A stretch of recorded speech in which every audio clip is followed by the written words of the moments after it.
D&D presenta. Una fuente todavía más fidedigna que Wikipedia. Porque si te fijas en los ríos, las ranas se están convirtiendo en gays. ¿Tlaxcala existe? No existe. Es como el triángulo de las Bermudas, güey. Todo el mundo sabe que está ahí, pero nadie quiere ir. Tlaxcala existe efectivamente, pero como un municipio de Puebla. Es una reverenda retro turbo mamada. Ya cállate, cabrón.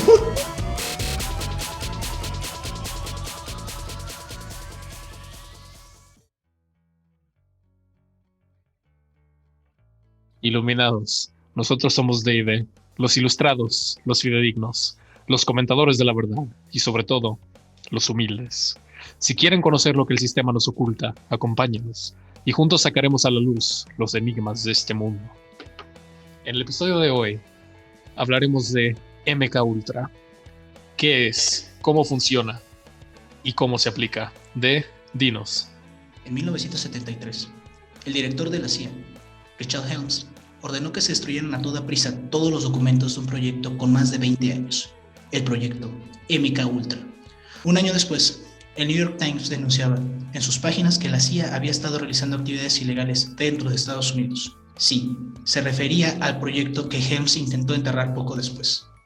Bajo el nombre del proyecto MK Ultra, la CIA se dedicó durante 20 años a realizar pruebas y ensayos secretos e ilegales, cuyo objetivo era el usar LSD, hipnosis, técnicas psiquiátricas, terapia electroconvulsiva, tortura, todo esto para tratar de lograr el control mental. Bueno, y démosle un aplauso a nuestra amiga la loca Margot, quien nos acompañará en este episodio para conocer las implicaciones de las teorías conspirativas en la psicología de las personas, así como la psicología que se infringe el proyecto MK Ultra. Bienvenida. Aplaudan, güeyes, que se ofende. Hola. Que se vea, que se escuche. Bravo, qué bueno que llegó. Milagro. ¿Dónde estabas, amiga? Aquí atenta a sus palabras. ¿No estabas buscando tu celular en un restaurante? Bueno, sí, hace media hora. Pero ya llegué. Llevo media hora esperándolos. Sí, claro. Para mí que fue Ahora la yo a CIA. ustedes. ¿Qué estás tomando de...? No. Otra vez, ¿no? Esto es una kermés. Vámonos. Oso mi. Oye, ¿y qué onda con esto del Tai Chi, Kung Fu, Panda, Reiki, Kamehameha, Kaioken a la 10ª potencia? ¿Qué El onda té con chai eso? te faltó. Ah, el té chai con el té chai latte, claro. Pues sí, mi estimado Rodri, esta teoría conspirativa, pues de hecho no es teoría, sí pasó. Sí, la CIA tal cual... Güey, ¿Mande? ya arruinaste el episodio y es la conclusión. Pues, bueno, ya pon el otro, güey. Gracias. Gracias por acompañarnos. Bienvenidos, saludos. Síganos en redes sociales. Pues es que, mi estimada Margot, mi estimado Rodri, no podemos mentirles, esta sí fue en serio. De hecho, como vamos a ver más adelante, incluso me inspiró cuestiones de cultura popular. Fue un caso en el que la CIA durante 20 años, desde el 53 al 73, se dedicó a experimentar en humanos sin su consentimiento, utilizando LSD, utilizando terapia de choque, utilizando diversas drogas aparte, diversos experimentos de privación de sensoriales para tratar de controlar mentalmente a las personas. Pareciera sacado de una novela o de un videojuego. ¿No se llamaba Televisa el proyecto? Probablemente sí. Pero sí, ese es en pocas palabras para los escuchas, los que no conocen, porque de este lado de la frontera, pues acá este proyecto nunca se conoció. Lo tenemos como si fuera algo mentira y pues la verdad es que, pues sí, para los amigos conspiranoicos, esta sí es en serio. ¿A poco no tenemos CIA aquí en México? Tuvimos al CISEN, pero pues era la CIA con guaraches.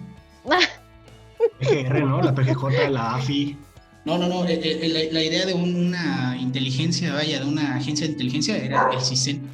Y pues ya no existe, según la 4T, no existe. Eso no sabía. Mi estimado D, ¿qué nos puedes compartir, qué nos puedes adelantar un poco sobre esta teoría? Pues, ¿cuál teoría si ya confirmaste que es real? Bueno, sobre este caso. Bueno. ¿Todo bien? Amigos. Secuestró la CIA. ¿Sí me escuchan? Sí. Ya te escuchamos. Ya no, nomás que tenía que estornudar. Me dio COVID. Ok.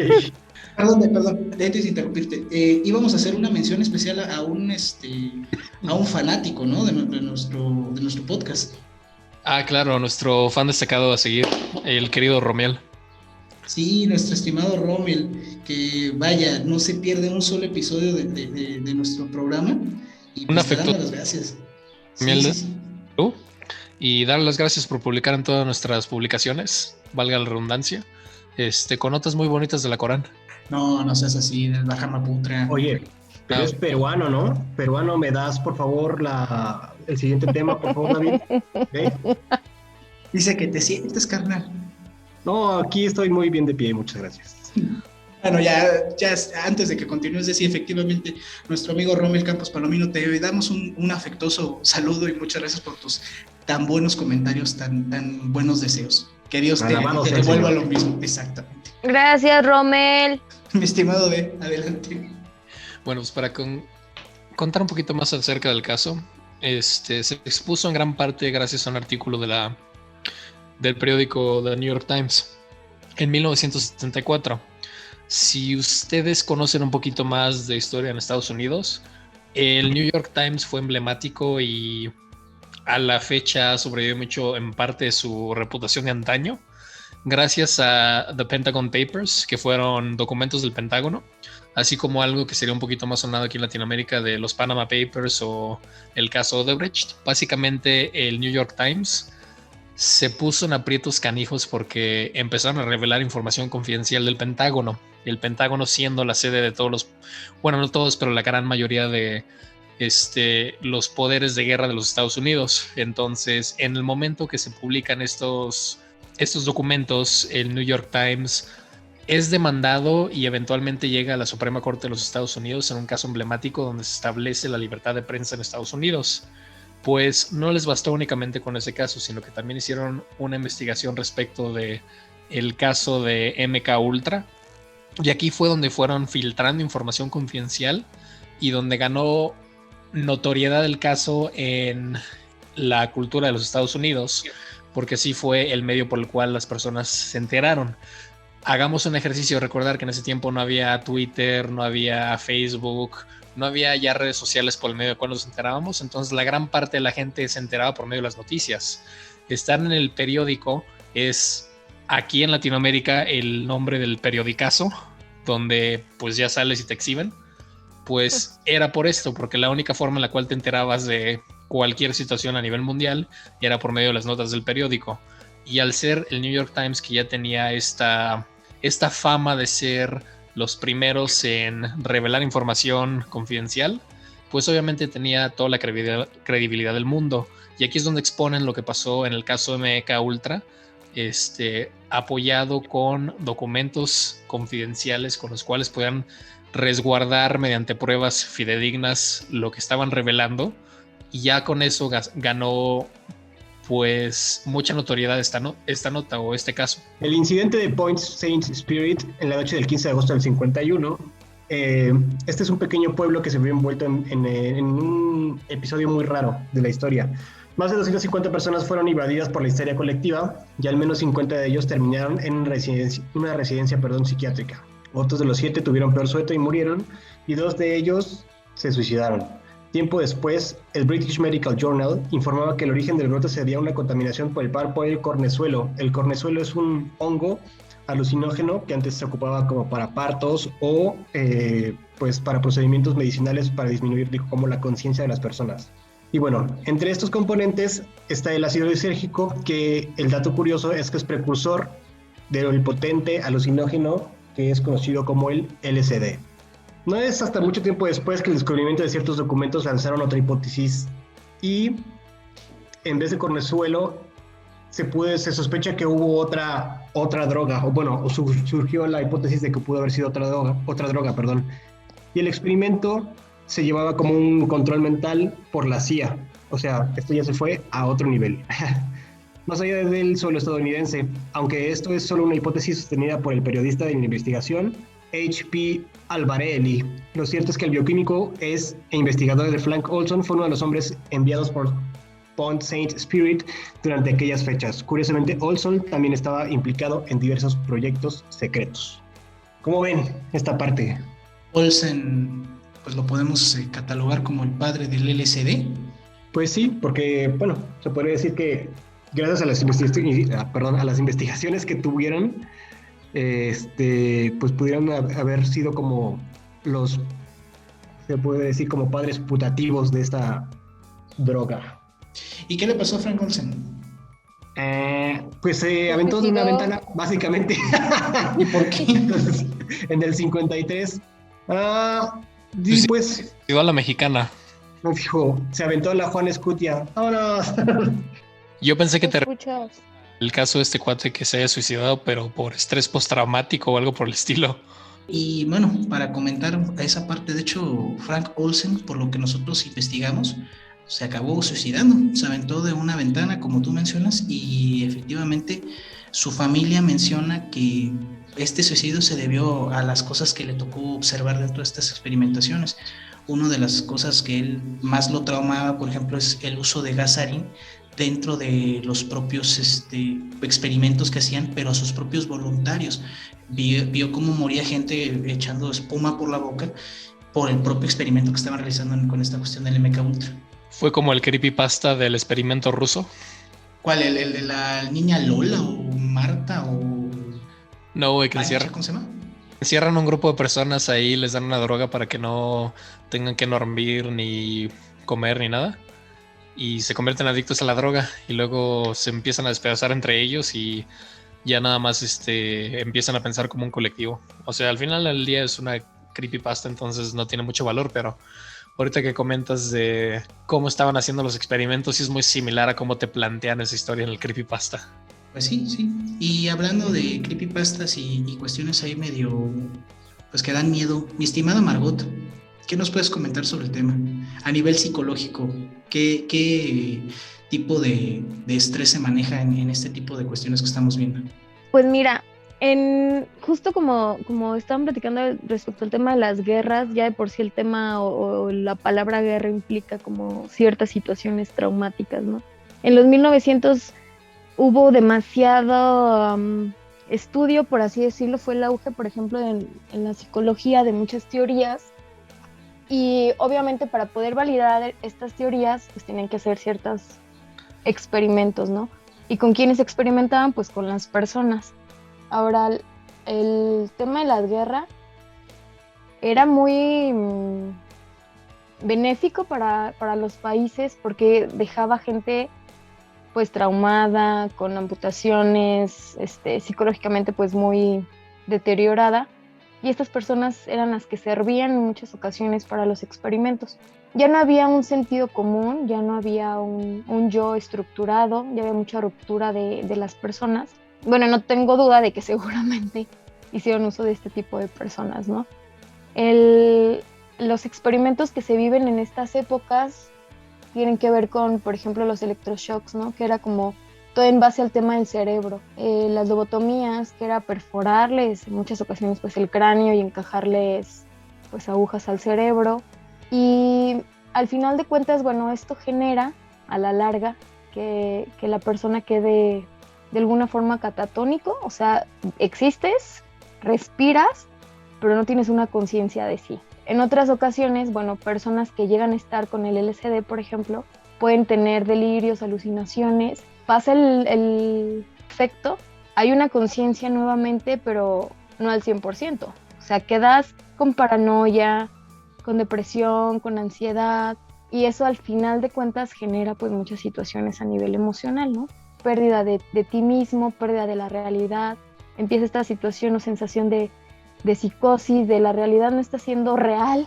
Era muy común encontrar laboratorios, médicos, psiquiatras, la CIA, bueno, imagínate el poder que tienen a nivel mundial. No puedo decir que a lo mejor nada más en cuestiones de Estados Unidos, y a lo mejor ustedes mismos me podrán informar respecto a eso, para que hayan llegado a Europa y pudieran hacer ahí los experimentos y todo esto, bueno, era por algo, ¿no? Entonces, digo, lamentablemente, hasta hoy en día sigue habiendo espacios donde hacen experimentos, todo es secreto, porque obviamente ya está prohibido. En aquella época era era aceptado, ¿no? Salía en los periódicos, era reconocimiento médico, científico, era aplaudido, se veía como una cuestión de esto te va a salvar la vida, ¿no? El problema es que pues no. Y como mencionas, sobre todo en esa parte de la paranoia, hay una hipótesis sobre este mismo doctor Frank Olsen, que realmente lo que él documentaba como lo que hacían o lo que él veía era parte de una paranoia, porque él fue sujeto también de pruebas sobre droga, mescalina y LSD junto con MDA y no sé qué otra cosa le daban a este cuate, como su coctelito, sin que se diera cuenta, sin que supiera. Entonces, dentro de esa paranoia hay una hipótesis que supone que él realmente pues se suicidó por eso. Lo que es como un tipo de teoría dentro de la sombrilla, digamos, de la teoría del MK Ultra, que no es tanto teoría, si pasó el programa y está confirmado, es que la CIA, como bien dices, hacía experimentos en gente que ni tenía conocimiento. O sea, una cosa era que se pasaban de lanza porque solicitaban a voluntarios y a los voluntarios no les decían todos los alcances del programa, que iban a aplicarles LSD, que era una creación nueva para ese entonces y no conocían todos los alcances. Más aparte de eso, hubo un caso en 1951 en una ciudad en Francia, donde de repente todos los pobladores estaban alucinando. Y una teoría es que básicamente por parte del programa MK Ultra de la CIA, este poblado fue envenenado o que le echaron LSD al tanque de agua del condado y de forma masiva 250 personas empezaron a alucinar, todas al mismo tiempo y por un periodo bastante similar. Entonces, pues siguiendo tu punto un poco, yo creo que lo canijo del programa MK Ultra era que le daba igual a la CIA si eres voluntario o no, iban a hacer experimentos clandestinos contigo. Efectivamente, mi estimado, Claro. y no nada más en Francia, eso también se repitió en Estados Unidos, en poblados tal cual, tanto de Nevada como de Kentucky, como de Alabama, creo que fue en Alabama. Y como tú mencionas, cualquier experimentación, cualquiera, sea social, sea médica, sea de lo que quieras, siempre existe esa parte del consentimiento informado, qué te vamos a hacer, de qué manera te lo vamos a aplicar, cuáles son los riesgos, etcétera, etcétera. Creo que cualquiera de nuestros escuchas que ha tenido que hacer alguna investigación o por lo menos tiene una noción de esta cuestión sabe que va a esta parte. Pero aquí había dos partes muy graves que hacía la CIA. O no les informaba bien lo que iba a pasar, o sea, les decía que era un experimento social, cuando pues no, o de plano no te avisaba nada de lo que estaba haciendo, y le valía gorro si era parte del gobierno, si eran niños, si eran ancianos, si eran mujeres, quien fuera. La idea era básicamente ver de qué manera podían ellos controlar mente por medio de drogas. Los escuchas, nada más una aclaración ahí. Alabama es algo así como el Monterrey gringo. A ver. Hay una ciudad muy grande, con edificios y que hablan así, güey. ¿Qué pedo, güey? Pinche puñetas, güey. ¿O por qué? Perro, pariente. Por eso. No me convences, dime la verdad. ¿Por qué? Ah, por los parientes. ¿Se casan entre ellos? No, porque dicen fierro pariente también allá. Y se da un fierro entre los parientes, ¿qué? No sé. Probablemente. ¿Me estás queriendo decir que son como Rudolph Giuliani, que se casan entre primos? Hola. Tu silencio Sí. lo confirma. Ampliando un poco lo que menciona de ¿por qué se da el incesto? No es cierto. Te iba a decir, pues sí, el incesto existe en cualquier cultura, ¿no? Es común, lamentablemente. No, sí, o sea, sí hay una razón. Bueno, yo creo que hay muchas teorías en base al tema del incesto, pero digo, tiene que ver más como con los límites psíquicos que uno pueda tener desde su infancia para saber con quién sí, con quién no. Es una cuestión, al final de cuentas, antinatura. Pues yo creo que nuestro Pero, regresamos. bueno, Podemos regresar al tema. regresando un poco al otro tema. Sí, de hecho, Margot, con respecto a el tema de incesto más allá del morbo, también el programa MK Ultra tenía subramas. No solamente se enfocaban con el LSD, aunque hasta ahorita en el programa nos hemos enfocado con esa parte. También una de las tácticas del espionaje es tratar de convertir posibles enemigos en elementos tuyos, ya sea por medio de chantaje, convenciéndolos con nueva paga, etc. Entonces, una de las tácticas que también empleaban, y cualquiera que conozca de los casos de Trump, es que pues básicamente te quieren exhibir de tener relaciones sexuales con algún elemento opositor y ya con eso te amenazan de que si no sigues las instrucciones de tu contrincante, van a exhibirte con los tuyos, de que pues te acostaste con el contrincante y prácticamente ya eres de ellos. Entonces, parte de las operaciones de MK Ultra también se basaban en este aspecto del espionaje y se llama la Operación Clímax de Medianoche. En la Operación Clímax de Medianoche se lucieron los cabrones de la CIA, pero cañón. Básicamente lo que hicieron fue de los pobres inconscientes del mismo programa que le reclutaron, incluyendo sus agentes, los juntaron todos en una villa. En este lugar había un espejo donde solamente podían ver los investigadores de la CIA lo que estaba pasando dentro de la zona de operación, pero las personas que eran los sujetos de la investigación no podían ver nada. Entonces, lo que estaban observando era qué efectos iban a tener si podían hacer sugerencias de que estas personas perdieran el control, fueran sumamente violentos, si les dieran sugerencias subliminales al momento que estaban drogando con LSD. Pongan mucha atención en esa parte. Querían que estos canijos se convirtieran en violentos y que pudieran ser susceptibles de matar a personas con esa susceptibilidad estando operando bajo el LSD. Entonces, ¿qué hace la CIA para activarlo? La CIA les trae un grupo de prostitutas después de que estos agentes estaban ya drogados, y ahí también hay mucha controversia porque algunas de estas prostitutas, se supone, ya ha habido entrevistas, no eran prostitutas voluntarias, sino que en ese entonces también Estados Unidos tenía partes sumamente rurales en extrema miseria, y algunas de esas prostitutas eran adquiridas por la CIA de parte de sus padres. Entonces no era una chamba voluntaria para ellas. Las metían en el cuarto con estos cuates y drogaban a los cuates para ver cuál era la reacción. Y recordemos que la finalidad de esto era que estos cuates se convirtieran en sumamente violentos y quisieran asesinar a personas. Para acabarla de amolar, aparentemente el que encabezaba la operación Clímax de Medianoche era un boyerista fanático, porque no fue la única operación que hicieron con estos rasgos, hicieron varias, y descubrieron que este tipo de operaciones no tenían resultado. Este cabrón insistía en hacerlas de nueva cuenta, y básicamente lo que fueron reportando varios miembros del mismo programa era que el líder de la operación Clímax de Medianoche era cómo se prendía viendo este tipo de cosas. Entonces, más allá de ser un programa que haya rendido efectos para el gobierno de Estados Unidos, era un programa que pues servía para satisfacer los fetiches de este cuate. O sea, mi estimado, de este puerco degenerado Jeffrey Epstein, prototipo de Harvey Weinstein, dejaba a las personas ahí medio matándose o cochando o haciendo lo que tuvieran que hacer, y él andaba en el cuartito de al lado viéndolos a través de un espejo haciendo... Es correcto, afortunadamente la operación no tuvo los resultados deseados, que le repito era que los agentes de la CIA que estaban drogados mataran a gente, pero lo que es grave era que pues estaban llevando a cabo este tipo de operaciones. Para los escuchas, esto pone en contexto por qué la CIA estaba pero horrorizado de que ya se estaban filtrando todos los datos de sus operaciones por parte de los periódicos, porque se estaban exhibiendo este tipo de conductas y programas. O sea, la idea de este grupo era hacerlos ultraviolentos. Los drogaban, pero no entiendo a ciencia cierta para qué llevaban a las prostitutas. Pues para, o sea, que para las que mataran, las golpearan, ¿no? O sea, para que las golpearan o para... Sí. ¿Para qué? Ok, ya.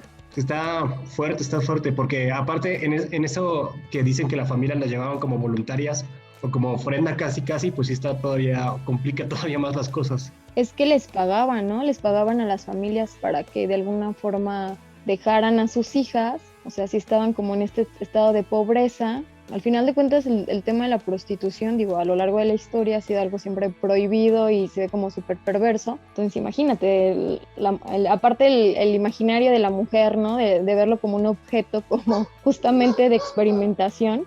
Y ahí lo llevaron muy a cabo, muy como comenta o sea, vamos a ver qué tan violento y qué tan agresivo se pueden poner con estas mujeres, o sea, y en el ámbito sexual, ¿no? Porque ahí era eso, creo, a lo que explicaba o sea, la perversión sexual en su máximo ¿cómo se dice? Se me fue la palabra. Esplendor. Y pero no era eso, o sea, era una cámara de Gesell, o sea, donde realmente te estaban observando para ver qué podrían adquirir de ti. El inicio del Big Brother.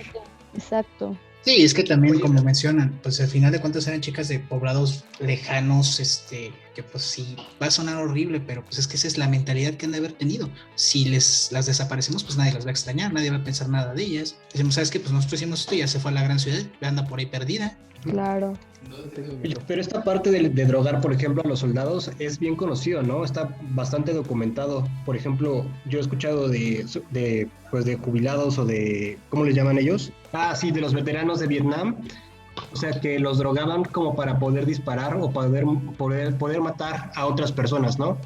Entonces, estos veteranos que regresaron de la guerra, pues no regresaron con problemas, pues graves, ¿no? Y problemas tanto psicológicos como adictivos.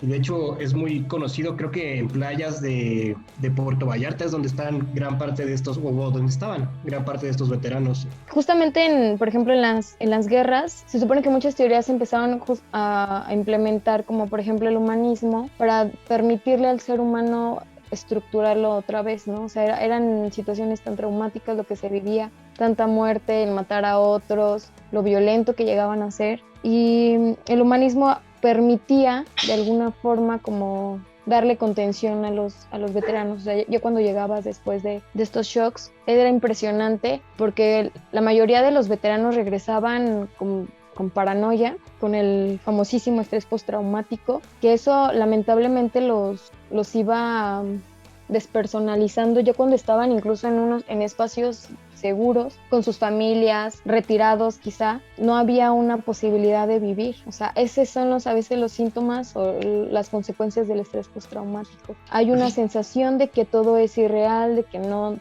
deberías estar en ciertos lugares, empieza a verse paranoia, las alucinaciones, delirios en algunas ocasiones. Es necesario de antemano, por ejemplo, ir con un psiquiatra y que te puedan medicar para la ansiedad, insomnio, todos estos trastornos del sueño se empiezan a agudizar, las pesadillas, hay quienes dejan de controlar los esfínteres incluso, y es algo complicado. Realmente una persona después de un evento así, difícilmente, digo, es posible, pero con muchísima terapia y ahora sí que con drogas, bueno, con medicamento, darle un poquito más de estructura, porque el yo se rompe, o sea, estamos sumamente vulnerable a las circunstancias y a los estímulos que están alrededor, y son imágenes que se traen constantemente en la cabeza, entonces no se pueden quitar, digamos, entre comillas, de un día para otro, ¿no? Por muy drogado que puedas estar, tampoco tendrás que estar, pues, dopado completamente. Por eso a estos hombres veteranos, digamos, o a estos hombres que venían después de la guerra, eran un blanco muy fácil para meterlos en este tipo de experimentos. Pues ya estaban prácticamente casi rotos. O sea, y ahí te das cuenta de la perversión humana que siempre ha existido y que, bueno. Todo en la guerra y el amor, todo se vale, o el fin justifica los medios. Pues claro. Estados Unidos en este caso se apalancaba de este fin, ¿no?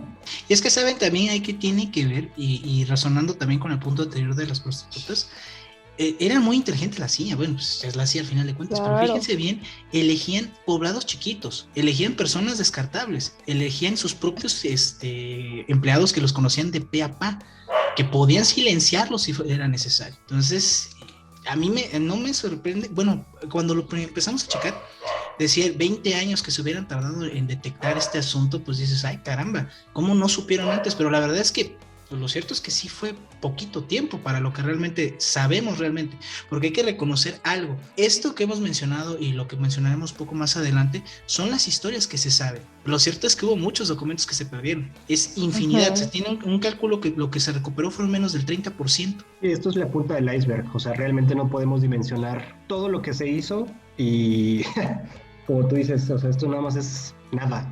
Puede haber sido mucho peor o pueden haber sucedido cosas muchísimo peores. O sea que yo creo que ni la imaginación te alcanza para saber qué tan perverso era esta parte de la CIA. La perversión humana realmente no tiene límites. Y pervertir a otro ser humano, pues es... Delicioso. Si lo quieres, pues sí, o sea, genera cierta atracción, cierto morbo. Y aparte, digo, no me quiero escuchar mal, pero es muy fácil. O sea, ese es el problema. Pues sí, esta parte de la atracción a lo fácil, pues se replica en muchísimas cosas. Aquí, por ejemplo, en México, la parte de los carteles que contratan a niños o a mujeres, prostitutas, para que ellos mismos, ahora sí que convencidos por el dinero, pues realicen pues cosas increíbles, ¿no? También es como, estamos reclutando chavitos de cierta edad que no quieran estudiar y quieran ganar dinero fácil. Vean una secundaria y muchos te dicen, es que yo quiero ser narco, o alguna primaria, ¿no? Y dices, ok. Chavitos sin estudios secundaria y que quieren ganar dinero fácil. Ey, de Bonais no vas a estar hablando, ¿eh? Por Mi amigo favor. Perico no va a estar hablando. Sí, de Perico no vamos a hablar. Del Oxxo no vas a estar hablando mal, ¿eh?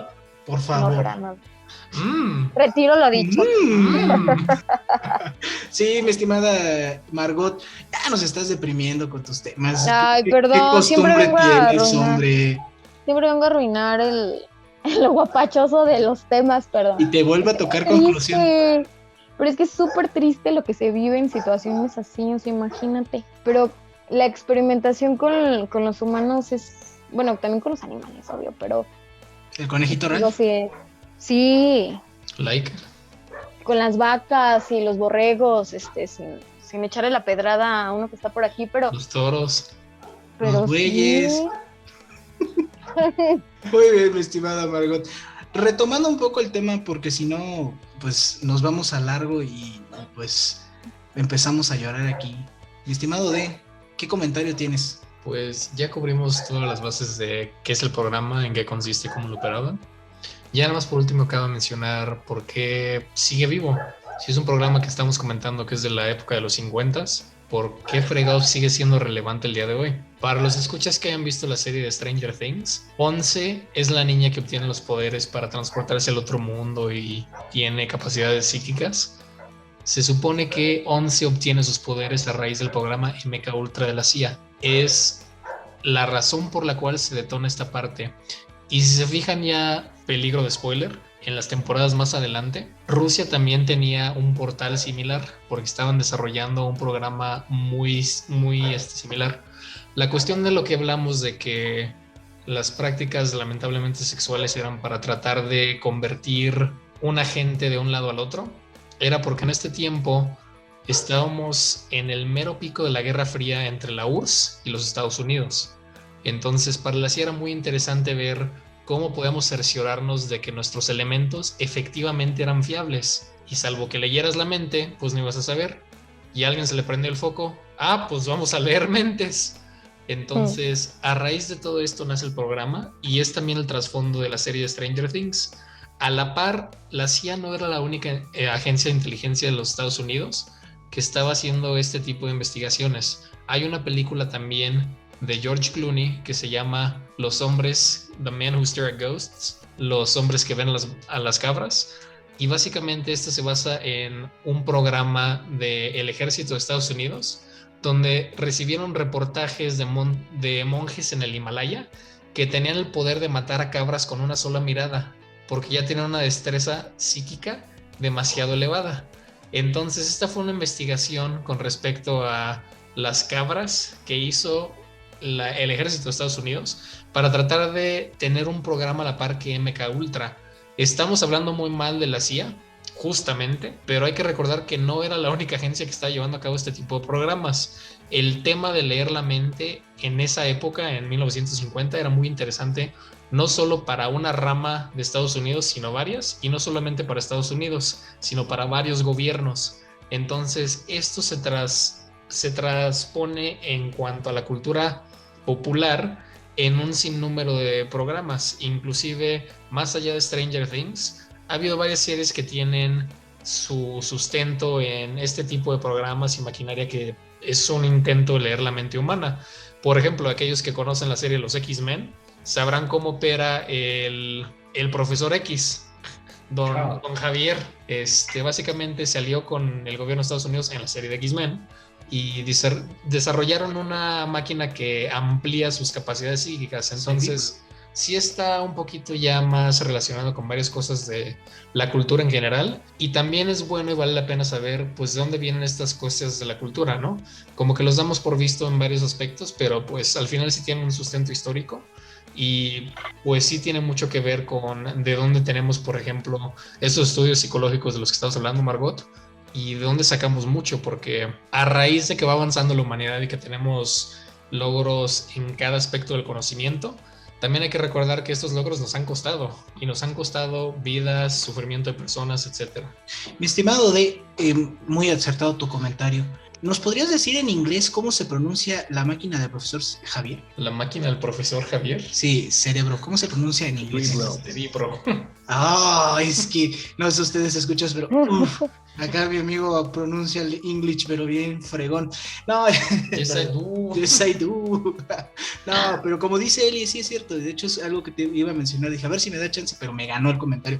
Esa parte de la cultura popular, tanto los X-Men, llámese profesor Javier, como el desarrollo del personaje de Wolverine, sí lo pronuncié bien, perdón, Wolverine. Guepardo. Muy bien, Guepardo, Lobezno. Aguja dinámica. ¿Cómo le dio? Pancho Garra, una cosa así también lo llevaron a llamar. No, es una cosa. Y para nuestros Emilio amigos Garra, en Emilio Colombia Garra. Que tienen 50 nombres también. El profesor Xavier tiene un nombre, pero bien latinoamericano. Carlos Javier. Charles Xavier. Bueno, a lo que iba. Esa parte de los X-Men donde experimentan con Wolverine, Logan, para volverlo un arma, era parte también de MK Ultra, de ahí también lo derivan. Incluso Weapon X, exactamente. Incluso lo que te comentaba de algo bien específico de una serie que bueno, a mí en lo personal me encanta, una caricatura. Parte de mucho del sustento que tiene la serie de Gravity Falls recae sobre esto también. Cuando tú ves los experimentos que determina el propio gobierno, la forma en que investiga estos sucesos paranormales en el episodio donde llegan los agentes, el propio financiamiento que le hacen al hermano Stanford, al verdadero Ford, no a Stan, para los que sí saben de la serie. No al Grunkle. No al Grunkle. Te das cuenta precisamente de cómo llegó a ese imaginario que no lo hemos soltado. Aquí en Latinoamérica no lo entendemos porque pues nunca leímos esta parte. Incluso me atemo a decir que como el único que habla inglés aquí de nosotros es el otro D, encontramos ese artículo original del Times y pues fue de te toca leerlo, hermano. Digo, qué bueno que hoy en día, por ejemplo, las series, las películas justamente nos permiten ver espacios como, ay, no manches, ¿cómo crees que eso se puede hacer? Pero como bien dicen, ¿no? O sea, ¿de dónde nacen estas ideas y el sustento histórico que podrían tener estas historias? Digo, estaría interesante y creo que es necesario que uno también lo alcance a concebir, pero lamentablemente ni eso alcanzamos a hacer. O sea, no nos volvemos a preguntar qué onda con los X-Men, ¿no? Y por qué. Y cómo es que llegaron a ser así. Pues no, o sea, simplemente vemos la serie y lo vivimos, vemos las películas, jugamos los videojuegos, pero es eso, ¿no? O sea, las raíces de dónde vienen todas estas posturas, dónde vienen estas teorías, cómo hoy en día nos las presentan y se ven padrísimas en la pantalla y decimos wow, y de repente chin, entonces sí hay un sustento, entonces sí pasó. Entonces, sí la intención era leer mentes y entonces sí en algún momento se creyó que se podía hacer el famoso suero de la verdad, ¿no? Y como tu opinión personal, ya como tú una profesionista en esta rama, ¿sí se puede llegar a detectar conductas de la gente? Hay, por ejemplo, la teoría del estromismo, que se supone que es lo que hacen los magos cuando leen las características de tu cara para ver expresiones y tratar de determinar qué es lo que estás pensando. Es como ver el comportamiento corporal, pero elevado, como dice Rodri, el Kaioken al 10º nivel. Pues, mira, yo creo que uno va, por ejemplo, en lo personal, en mi profesión, hablando de lo que yo he estudiado, hay cosas que de repente resultan un poco obvias o uno se entrena como para leer cosas entre dientes, o sea, leer un poco a la persona. O alejémonos del área de la pseudociencia, ya dejemos a los magos. También con el Neuralink de Elon Musk, que es un intento para que se pueda genuinamente leer la mente de una persona. ¿Crees que en algún momento esto sería algo factible? Ay, pues mira, yo creo que sí, creo que podría pasar, pero sería, no sé qué tan peligroso podría ser. Tengo mis dudas de que a lo mejor probablemente se pueda leer la mente al 100%, o sea, de alguien sería como difícil de asimilar o de creer, o que yo ahorita en el 2021 diga, no, sí, en algún momento alguien va a poder leer la mente. Entonces mejor no le invierto a Neuralink de Elon Musk. Híjole, yo creo que Solo a Tesla. espérate unos años para ver qué avances hay. No manches, pero imagínate leer la mente de alguien y ver sus oscuros secretos y... Es o que, de por plano, ejemplo, pensar así de, mira, qué imagínate, interesante es esa persona y a la mera hora... es que imagínate, o sea, yo creo que puede haber una lectura desde la conciencia, desde tu realidad, pero, por ejemplo, para el psicoanálisis hay otra instancia que es el inconsciente, y justamente en el inconsciente está todo aquello prohibido, libidinoso, perverso, que conscientemente no puedes ir por la vida haciendo lo que te demanda tu inconsciente, entonces por eso está reprimido y por eso está en esa instancia. Leer el inconsciente sí sería como, digo, algo muy difícil de que llegara a pasar, pero si llega a pasar, no, imagínate, ahí sí todo lo podrido que podamos tener los seres humanos va a salir. Y bueno, ahorita abriendo otra ventana, hablando de no leer como tal el inconsciente, el subconsciente, ¿qué tal que se podría ya conservar la mente, o sea, perpetua, o sea, de manera perpetua? O sea, que descargarnos en un archivo, ¿no? Exacto. Sí. De hecho, eso sí, no... Ese fue un episodio de Batman, la serie animada. No, y de hecho es una proyección futura de la ciencia. Están augurando que para el 2200 y cachito ya se va a poder hacer eso, la transferencia de conciencia. Básicamente te vuelves, vaya, total, o sea, eres ya eterno. De hecho, eso es un tema muy interesante en el ámbito del derecho, porque no sé si han visto, por ejemplo, los hologramas que bailan y cantan y demás. El más famoso fue el de Michael Jackson. Y ahorita la familia está peleando al 100% por eso. Igual se están peleando ya no por la imagen de una persona, sino por la historia de la vida de una persona. Aquí los mexicanos pues estaremos a favor de la familia en Michoacán que Coco le robó toda la historia de la vida y no le pagó ni un peso. Entonces esas cuestiones ahorita lo que está en boga en materia de derechos de autor es ver si se puede registrar la historia de una persona. Ya no la persona, ya no solo su imagen, sino la historia de su vida, vaya. Y eso está muy ligado con si haces una mente eterna, pues cómo lo registras, va a ser una marca, va a ser derechos de autor, ¿qué? ¿Quién va a tener los derechos? ¿Los hijos? ¿El gobierno? ¿Qué pasaría ahí? Va a ser como una línea ya más allá de lo moral o lo inmoral, ¿no? En ese punto ya se tendría que tocar, a ver, quién va a ser el propietario de esa información, porque a fin de cuentas es información. De una persona, e imagínate que esa reproducción del ser tuviera conciencia propia. Claro. Que tuviera libre albedrío. ¿Cómo nueva... defines si inclusive puede ser el dueño de eso? Sujeto de derechos, pues sí. Bueno, milagro que nuestra estimada Margot nos permitió terminar un programa que parecía iba a estar muy triste de una manera más tranquila. Así que, para que nos arruine, vamos a dejar que concluya ella. ¿Les parece bien, chicos? Sí, con algo muy triste, por favor. Ay, pero ya sabes que mis conclusiones son tristes. No importa, adelante, Margot, concluye. ¿Qué podemos concluir de esta teoría? Espera, saco los Kleenex. Que la perversión humana... ¿Qué pasó con la perversión humana después de los Kleenex? O sea, la perversión humana, como les decía, o sea, no hay límites, lamentablemente.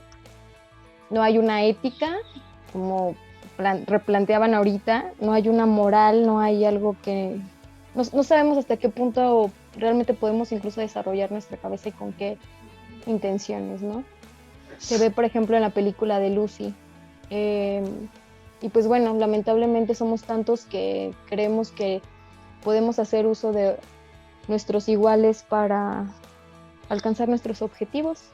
Entonces, bueno, todo en nombre de la ciencia, todo en nombre de la religión y todo en nombre de todo lo que tiene un sustento aparentemente, entre comillas, teórico en la existencia.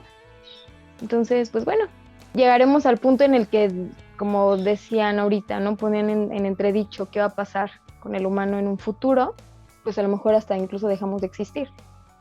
Córtale. ¿Cómo que todo en nombre de la ciencia? ¿Cómo todo en nombre de la religión? Se me hace que tú quieres que se revivan las cruzadas, que se revivan Mengelev, que... No, pues bueno, o sea, también la iglesia, cuánta gente no ha matado, cuántas cosas no ha pervertido. Se nos va a espantar, se nos va Romiel. Nos van a tirar el canal. Ok, borren eso. No, se queda. No, ya muy se bien. queda. Entonces, pues sí, como menciona Margot, como nos volvió a deprimir a todos, discúlpenos, estimados oyentes. Lo volveremos a hacer tal vez.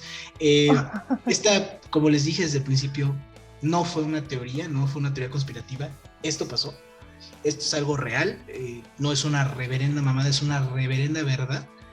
Y pues, ni modo, aguas con la CIA. A ver si no nos bajan este episodio, a ver si no después tenemos que cambiar el nombre del programa. Bueno, A ver si no desaparecemos. Oh, No lo digas eso, ni de broma. Muy bien. A ver si no vienen por nosotros como Marcela. tú lo dijiste. Gracias por permitirnos deprimirlos. Se despiden de ustedes, sus amigos de... Y de... Y el invasor Rodri. Y La loca Margot. Síganos en redes sociales, por favor. Facebook, @DID, Twitter, DID Presenta, Instagram, DID Presenta, YouTube, DID, todos son DID Presenta. También ya tenemos TikTok. No hemos publicado nada, pero pronto lo haremos. Es Tal gratis. vez, es gratis.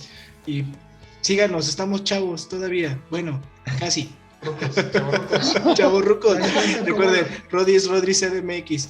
Y pues nuestra compañera Margot no tiene redes sociales, así que pues cualquier cosa ahí mándenos un mensajito y nosotros le decimos que le caen bien o que le caen, no hay ningún problema. Ya recibimos Sí. sus nudes a nombre de Margot.